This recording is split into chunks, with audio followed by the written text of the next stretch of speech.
कुबेश्वर जी के सिर फटकर दो हिस्सों में होकर अंदर से मद होता मद निकला और मद मुगल सेना को ठेठ देबारी गुफा तक भगा के आया।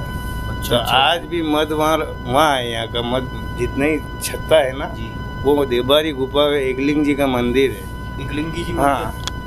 हेलो दोस्तों, मैं अर्जुन आपका दोस्त। मैं आपको मंदिरों के दर्शन करा रहा हूँ दोस्तों, शिव शक्ति के, भोलेनाथ के मंदिरों के दर्शन करा रहा हूँ। मैं हूँ उदयपुर में।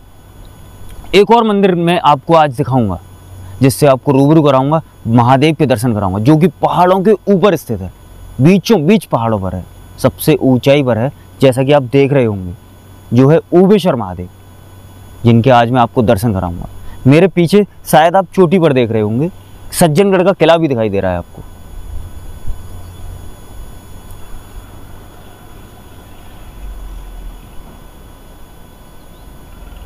और आप देख रहे होंगे प्राकृतिक सौंदर्य को, उदयपुर का प्राकृतिक सौंदर्य कैसा है, यहाँ किस तरीके से प्रकृति ने अपनी सुंदरता को बिखेर रखा है दोस्तों।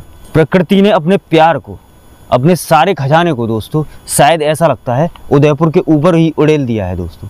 आप मेरे पीछे देख रहे होंगे लगातार, कितना मनोरम दृश्य है, प्राकृतिक छटाएं कितनी अच्छी हैं दोस्तों। बादल है, मौसम बहुत सुहाना है, कहीं धूप निकल रही है, थोड़ी थोड़ी हल्की सी धूप भी खिल रही है दोस्तों, और कहीं कहीं बादल भी, कहीं कहीं वर्षा भी हो रही है दोस्तों। मौसम बहुत अच्छा है। मैं आपको भोलेनाथ के दर्शन करा रहा हूँ। जब भोलेनाथ की बात आती है तो उनकी महिमा ही अलग होती है दोस्तों। मैं आपको लेके चल रहा हूँ भोलेनाथ के मंदिर, स्वयं शिव शक्ति के मंदिर दोस्तों, ऊबेश्वर महादेव। दोस्तों यहाँ से मंदिर का परिसर शुरू होता है। अब मैं मुख्य मंदिर में भोलेनाथ की शिवलिंग की तरफ मैं आपको लेके चल रहा हूँ।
तो दोस्तों मैं आपको दर्शन करा रहा हूँ ऊबेश्वर महादेव के। आप स्वयं दर्शन करें प्रभु महादेव के शिवलिंग के।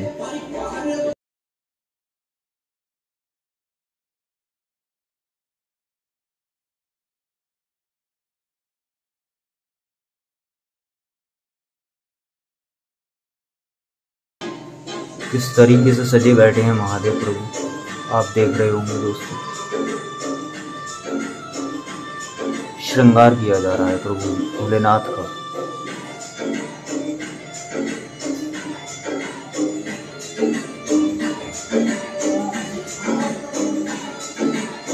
मनोरम छटा है मंदिर के अंदर की दोस्तों।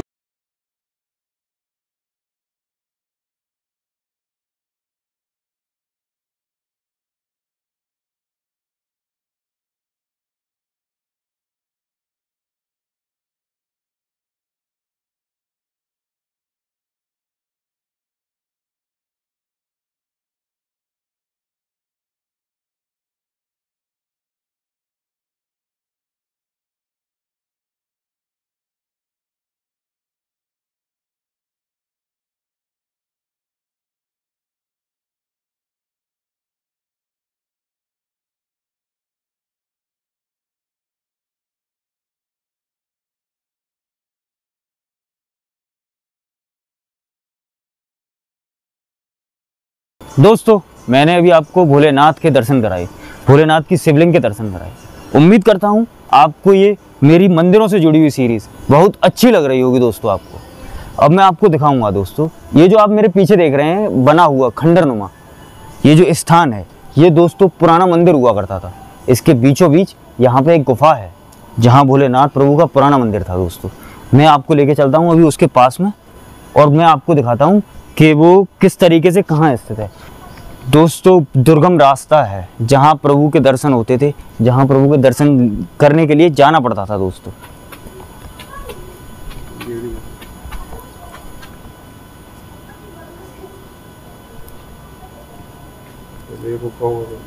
दोस्तों मैं आपको दिखा रहा हूँ कि पहले ये गुफा हुआ करती थी। यहाँ मछलियाँ देख रहे हैं यहाँ।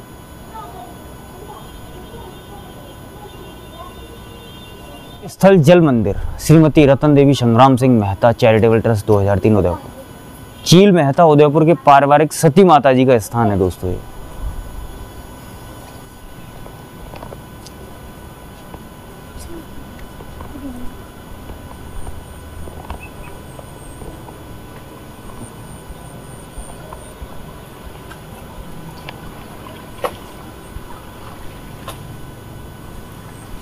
दोस्तों आप देख रहे होंगे क्या नज़ारा है, क्या प्रकृति है, क्या प्राकृतिक सौंदर्य है दोस्तों इधर।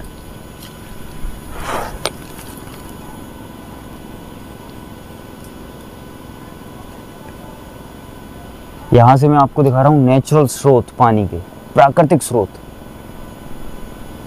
यहाँ पानी कभी कम नहीं होता दोस्तों। भोलेनाथ की महिमा है इस जल के स्रोत पर, इस सरोवर पर, जो कि कभी सूखने नहीं देती।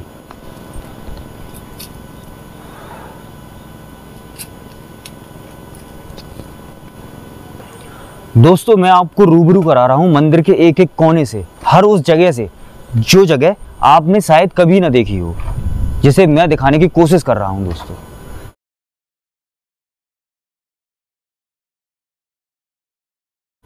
दोस्तों मैं हूँ उवेश्वर महादेव, जहाँ मैं आपको प्रभु भोलेनाथ की शिवलिंग के दर्शन कराए मैंने आपको, और सारी जानकारी मंदिर के इतिहास के बारे में, भोलेनाथ प्रभु के महत्व के बारे में, क्या महत्व है, क्या महिमा है, ये सारी जानकारी मैं आपको दूंगा अपने चैनल के माध्यम से।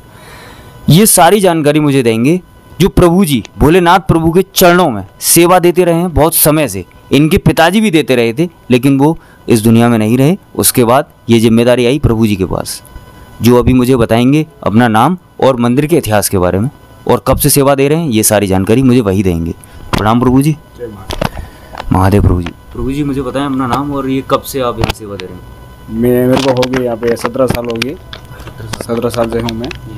और यहाँ मतलब मेरे पिताजी के साथ में आता था। पिताजी अभी नहीं है, 3-4 साल तो है भी नहीं है वो। पिताजी के साथ? हाँ, तो उन्होंने मेरे को सिखाया, उनके बारे में मैं सेवा कर रहा हूँ यहाँ पे। और मेरे बड़े भाई साहब है, वही कभी कभी करते हैं। तो यहाँ की यो है, मेरा नाम तो विष्णु नागदा है जी।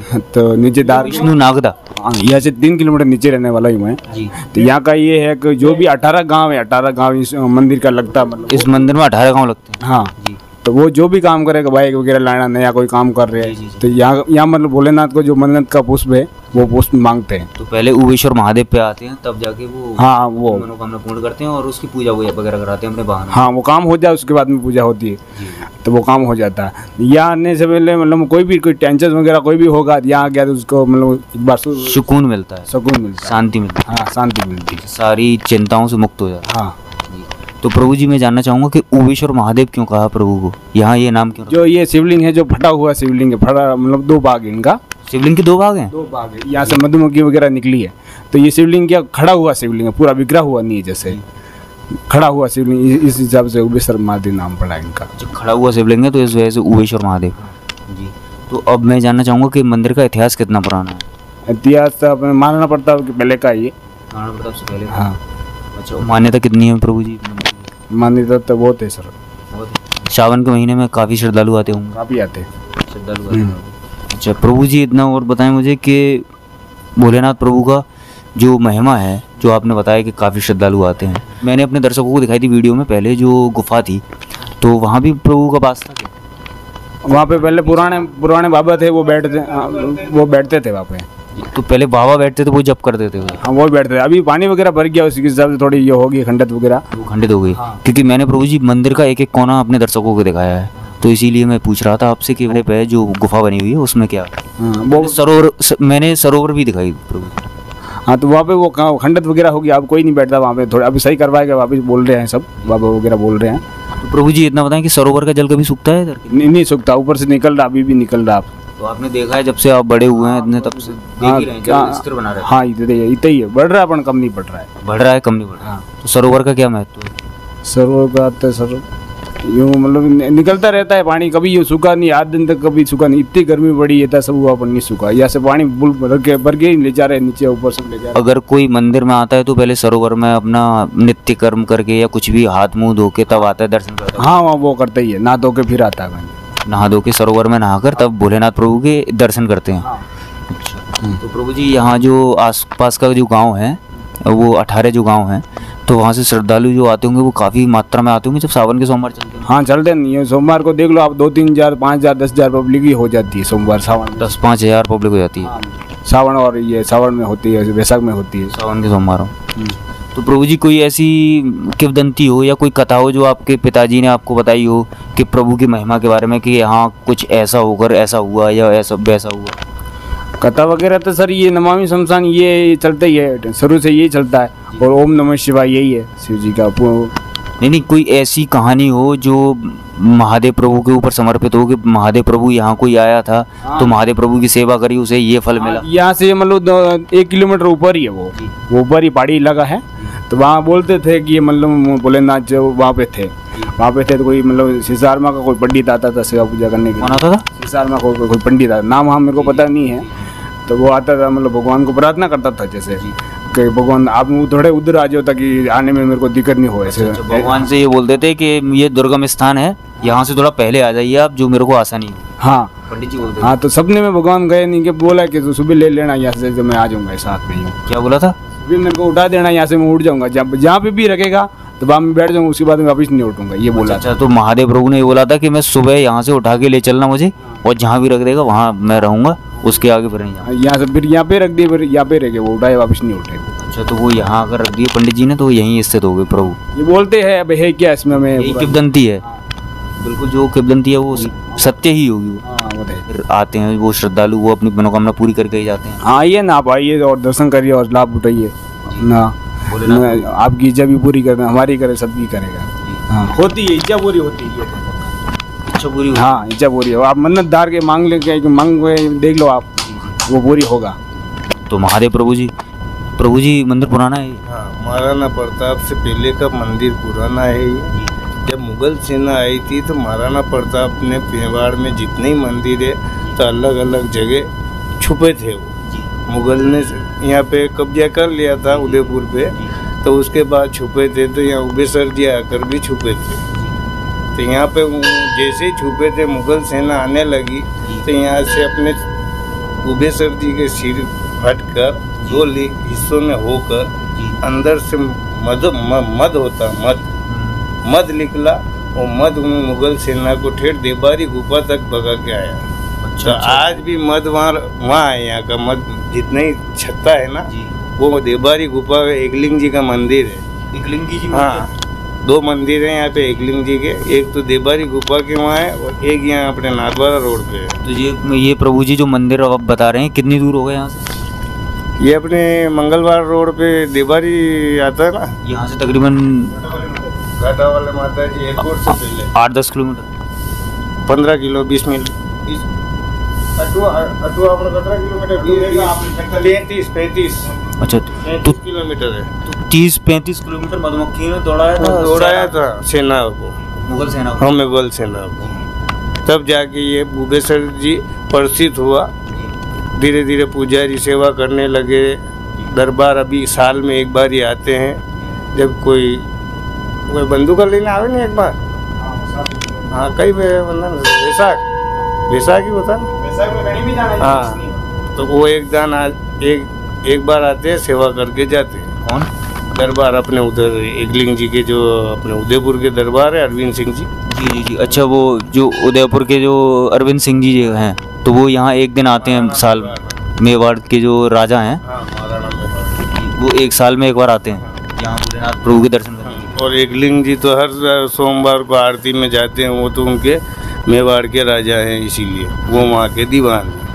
तो ये मेवाड़ में जितने मंदिर है तो ये जी मेवाड़पति के ही हैं। मेवाड़पति मेवाड़पति मतलब स्वयं महादेव शंभू, मेवाड़पति स्वयं महादेव। हाँ, एकलिंगनाथ। एकलिंग, हाँ, मेवाड़ का राजा।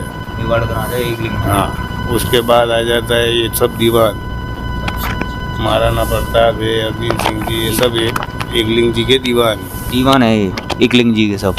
तो इन महादेव का इनके ऊपर बहुत बड़ा हाथ रहा है, इसलिए इस उदयपुर पे, पूरे मेवाड़ पे किसी ने राज नहीं किया। जी जी जी। अच्छा, महादेव का हाथ रहा किसी भी, इसीलिए किसी ने भी मेवाड़ को गुलाम नहीं बनाया और राज नहीं किया। हाँ, ना अंग्रेजों ने किया ना मुगलों ने किया, सिर्फ महादेव के सिवा महादेव ने राज किया मेवाड़ हाँ। हमेशा से, एक लिंगेश्वर के रूप में। बहुत बहुत प्रणाम। ओम नमो नारायण महादेव।